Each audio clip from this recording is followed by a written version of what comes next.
మీకు పీరియడ్స్ అనేవి రెగ్యులర్‌గా వస్తున్నాయి. సో, మీరు తెలుసుకోవాల్సిన కొన్ని విషయాలు. పీరియడ్స్ ఇర్రెగ్యులర్‌గా రావడానికి చాలా కారణాలుంటాయి. అందులో ఒకటైన కారణం పీసీఓఎస్. పీసీఓఎస్ వల్లే పీరియడ్స్ ఇర్రెగ్యులర్‌గా వస్తున్నాయా అనేది చాలా తప్పు. ఎందుకంటే ఇర్రెగ్యులర్‌గా రావడానికి ఇంకా చాలా ఉంటాయి.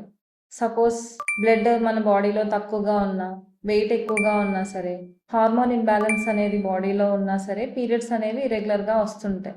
ఒక్కొక్కసారి పీరియడ్స్ రాకపోవడానికి కూడా ప్రెగ్నెన్సీ అనేది కూడా ఒక కారణం అయ్యుండొచ్చు.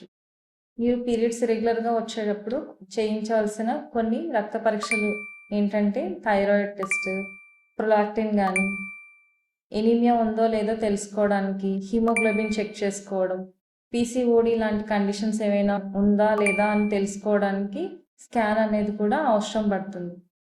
వెయిట్ రిడక్షన్ అనేది కూడా చాలా అవసరం పీరియడ్స్ అనేవి రెగ్యులర్‌గా రావడానికి. స్ట్రెస్ వల్ల హార్మోన్ ఇంబాలెన్స్ అనేది కూడా వస్తుంది. దానివల్ల పీరియడ్స్ అనేవి కూడా ఇర్రెగ్యులర్‌గా వస్తాయి. మెడిటేషన్, యోగా కూడా చేస్తూ ఉండాలి.